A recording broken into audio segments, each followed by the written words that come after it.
এই ভিডিওতে যে মাসল বা বাকি যে অংশগুলো আছে তো সেগুলো বাংলাতে এক্সপ্লেন করা হবে। তোমরা যারা ক্লাস 11-এ পড়ছো বা নিট দেবে তাদের খুব কাজে লাগবে। তো শুরু করা যাক। মাসল, মাসল মানে মাংসপেশি। You have studied in chapter 8 that the cilia and flagella are the outgrowth of the cell membrane. তো চ্যাপ্টার 8-এ আমরা পড়েছি যে সেল মেমব্রেন থেকে উপবৃদ্ধি হিসাবে তৈরি হয় সিলিয়া ফ্ল্যাজেলা। সিলিয়া ফ্ল্যাজেলা কোথা থেকে তৈরি হয়? যে সেল মেমব্রেন থাকে কোষ পর্দা, সেখান থেকে তৈরি হয়। সেখানকার উপবৃদ্ধি, আউটগ্রোথ মানে উপবৃদ্ধি মানে কি, এটা হয়তো একটা সেল মেমব্রেন, সেখান থেকে সিলিয়া আর ফ্ল্যাজেলা এভাবে তৈরি হচ্ছে। Flagellar movements help in the swimming of spermatozoa, maintenance of water current in the canal system of sponges, and in locomotion of protozoans like Euglena. তো সেল মেমব্রেন থেকে যে flagella তৈরি হয়, সেই ফ্ল্যাজেলার মাধ্যমে ফ্ল্যাজেলা মুভমেন্ট করে, চলন করে, নড়াচড়া করে। তো ফ্ল্যাজেলার মুভমেন্ট কিসে সাহায্য করে? Helps in the swimming of spermatozoa. Sperm যে আছে, স্পার্ম, তো স্পার্মের একটা স্টেজ হচ্ছে স্পারমাটোজোয়া অবস্থায় থাকে, স্পার্ম তৈরি হওয়ার আগের স্টেজটা। তো সেটা কি সুইমিং করতে হয়, সেটা সুইমিং করে মানে ওভামে আসার সময়, ফার্টিলাইজেশনের সময় সাঁতার কেটে আসে ওভামের দিকে, তো সেই সাঁতার কাটতে সাহায্য করে। Maintenance of water current in the canal system of sponges. স্পঞ্জের মধ্যে ক্যানাল সিস্টেম থাকে। আমাদের যেমন রক্ত পরিবহন হয়, স্পঞ্জের ক্ষেত্রে জলের মাধ্যমে সংবহনতন্ত্র হয়ে থাকে এবং ক্যানাল সিস্টেম, ক্যানালের মধ্যে দিয়ে সেটা হয়ে থাকে। তো সেই ক্যানাল সিস্টেমের মুভমেন্ট, ওয়াটার যাতে এক জায়গা থেকে আরেক জায়গায় যেতে পারে, ভেতরে আসতে পারে, বাইরে বেরোতে পারে, সেটা সাহায্য করে। And in locomotion of protozoans like euglena, এবং ইউগ্লিনা প্রোটোজোয়া একটা প্রোটোজোয়া, তার লোকোমোশন মানে তার স্থান পরিবর্তনের জন্য কাজে লাগে। Muscle is a specialised tissue of mesodermal origin. Muscle হচ্ছে কি একটা স্পেশালাইজড টিস্যু, সেটা অরিজিন কোথা থেকে করে? মেসোডার্ম থেকে। একটোডার্ম, এন্ডোডার্ম, মেসোডার্ম তিনটে যে স্টেজ আছে এমব্রায়ো অবস্থায়, তো তার মধ্যে যে মেসোডার্ম আছে সেখান থেকে তৈরি হয়। About 40-50% of the body weight of a human adult is contributed by muscle. একটা মানুষের যে ওজন, তার 40-50% ওজন হচ্ছে মাসাল নিয়ে গঠিত। মাসাল হচ্ছে তার জন্য দায়ী। মাংসপেশি মানে আমাদের দেহের যা ওজন, তার 40-50% হচ্ছে মাংসপেশি। একজনের ওজন যদি 70 কেজি হয়, বা একজনের ওজন যদি 100 কেজি হয়, তো তার মধ্যে 40-50 কেজি হচ্ছে মাসল, মাংসের ওজন। বাকি তো ওয়াটার বা অন্যান্য জিনিস আছে যেগুলো ওজন হবে। They have special properties like excitability, contractility, extensibility and elasticity. তো মাংসপেশির একটা বিশেষ বৈশিষ্ট্য আছে, যেমন এক্সাইটেবিলিটি, তারা এক্সাইটেবল হতে পারে। কন্ট্রাক্টিলিটি, তারা সংকোচন প্রসারণ হতে পারে। এক্সটেন্সিবিলিটি, তারা প্রসারিত হতে পারে। অ্যান্ড ইলাস্টিসিটি, ইলাস্টিক প্রপার্টি আছে। তো এই সমস্ত ধর্মগুলো আছে মাসলের। Muscle have been classified using different criteria, namely location, appearance and nature of regulation of their activities. তো মাসলকে বিভিন্ন বৈশিষ্ট্যের উপর ভিত্তি করে বিভিন্ন ভাগে ভাগ করা হয়েছে। লোকেশন মানে কোথাকার মাসল, অ্যাপিয়ারেন্স দেখতে কেমন তার উপর ভিত্তি করে, nature of regulation of their activities তাদের কাজগুলোকে তারা কীভাবে রেগুলেট করে তার উপর ভিত্তি করে বিভিন্ন ভাগে ভাগ করা হয়েছে। Based on their location 3 types of muscle are identified: skeletal, visceral and cardiac. যে মাসলগুলো কোথায় আছে, আমাদের দেহের কোথায় কোন ধরনের মাসল আছে তার উপর ভিত্তি করে 3 ভাগে ভাগ করা হয়। একটা স্কেলিটাল মাসল, একটা ভিসেরাল, একটা হলো কার্ডিয়াক। তো এবার একে একে পড়া যাবে এগুলো ডিটেলসে, যে কোনটা কীরকম, কী কী ধর্ম আছে, কোথায় থাকে, কী কী কাজ করে সেটা। তো প্রথমে আছে skeletal muscle. Skeletal muscle are closely associated with the skeletal components of the body. তো নাম থেকে বোঝা যাচ্ছে স্কেলিটাল। তো আমাদের যে মেরুদণ্ড আছে সেই মেরুদণ্ডের সঙ্গে সম্পর্কিত হচ্ছে skeletal muscle. They have a striped appearance under the microscope and hence are called striated muscles. তো এদের মধ্যে কি একটা স্ট্রিয়েটেড অ্যাপিয়ারেন্স মানে কি, যে দাগ থাকে, একটা স্ট্রিয়েটেড অ্যাপিয়ারেন্স। স্ট্রিয়েটেড বলতে কি, যে দাগ থাকে। এই যে ধরা যাক এটা একটা স্কেলিটাল মাসল, তো এই স্কেলিটাল মাসলে এরকম যে দাগ থাকে মাঝে মাঝে, মানে সেটা হচ্ছে স্ট্রেটেড, তার জন্য স্ট্রেটেড মাসল বলে। As their activities are under the voluntary control of the nervous system, they are known as voluntary muscle too. তো এদের যে কাজকর্ম সেটা কি ভলেন্টারি, মানে ঐচ্ছিক। আমরা ইচ্ছা করলে এগুলোকে সংকোচন প্রসারণ করতে পারি, আর ইচ্ছা না করলে করব না, আমাদের ইচ্ছার উপর নির্ভরশীল। তার জন্য ওদেরকে বলা হয় ভলেন্টারি মাসলও বলা হয়ে থাকে। এর কাজকর্মগুলো কি আমাদের ইচ্ছার উপর নির্ভরশীল বা ভলেন্টারি কন্ট্রোল, নার্ভাস সিস্টেমের ভলেন্টারি কন্ট্রোলের উপর নির্ভরশীল। তার জন্য এদেরকে ভলেন্টারি মাসল বা ঐচ্ছিক মাসলও বলা হয়ে থাকে, কারণ এগুলো আমাদের ইচ্ছার উপর নির্ভরশীল। They are primarily involved in locomotory action and changes of body posture. তো এই সমস্ত মাসলের মেন কাজ হচ্ছে কি লোকোমোটরি অ্যাকশন, কি স্থান পরিবর্তন করা, আর তার সঙ্গে সঙ্গে কি বডি পোশ্চার, মানে দেহের যে পোশ্চার, মানে কি বিভিন্ন রকম যে পজিশন সেটা চেঞ্জ করা।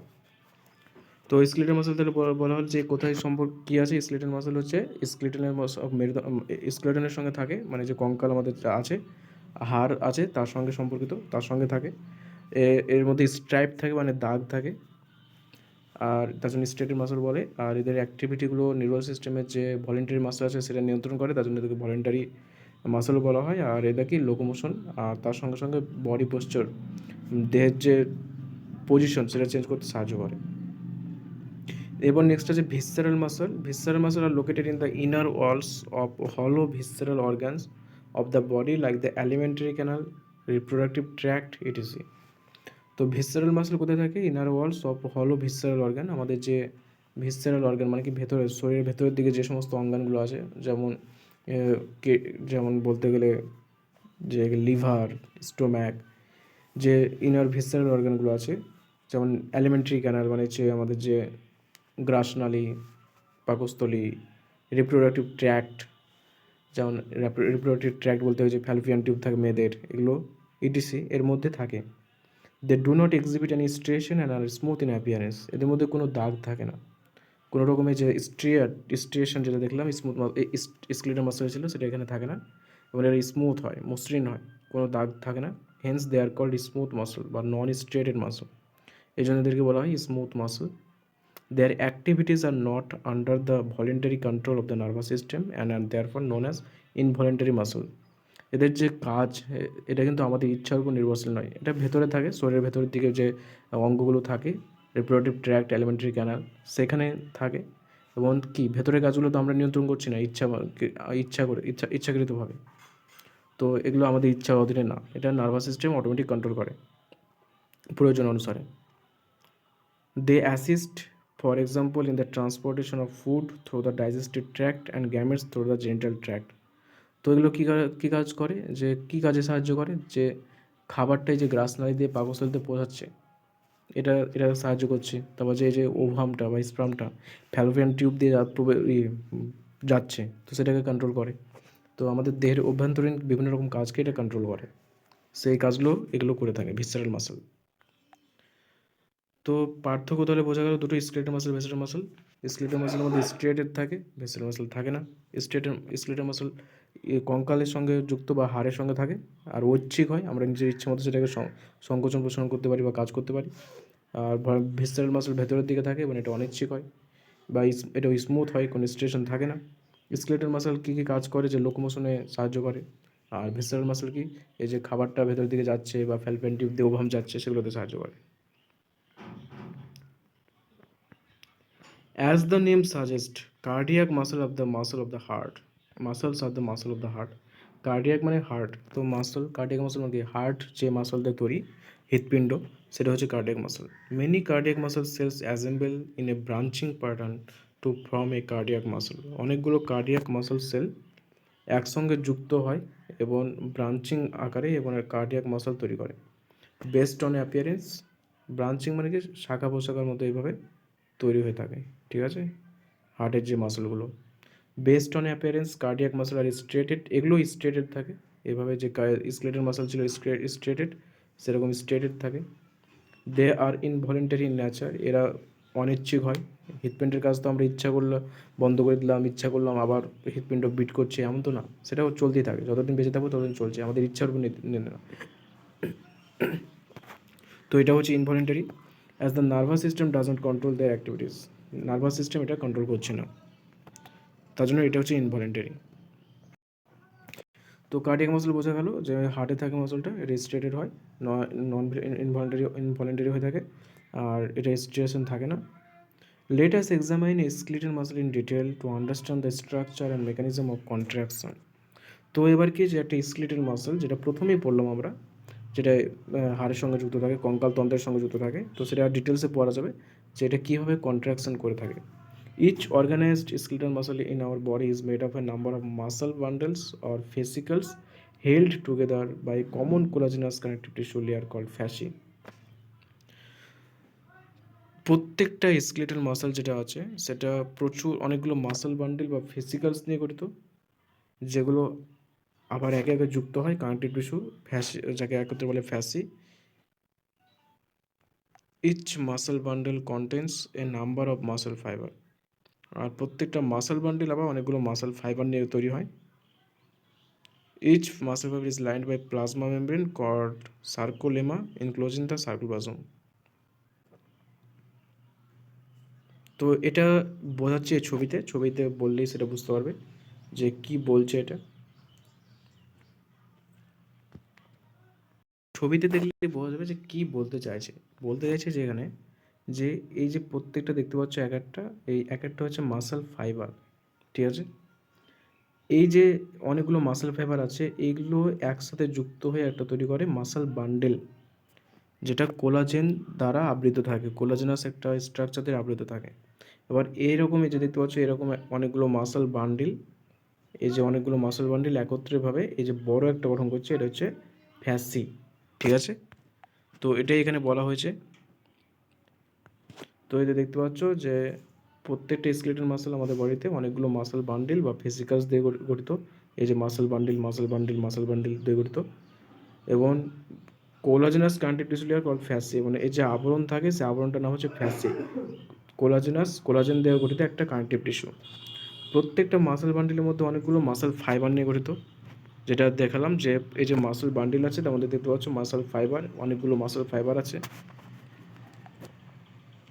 Each muscle fibre is lined by the plasma membrane called sarcolemma enclosing the সার্কোপ্লাজম।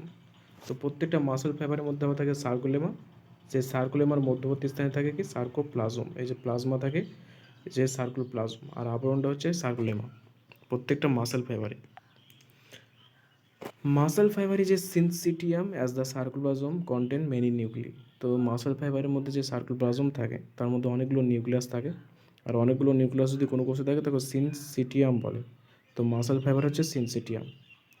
The endoplasmic reticulum, sarcoplasmic reticulum of the muscle fiber is the storehouse of calcium ion. তো সার্কোপ্লাজমের মধ্যে যে এন্ডোপ্লাজমিক রেটিকুলাম থাকে তাকে sarcoplasmic reticulum বলে।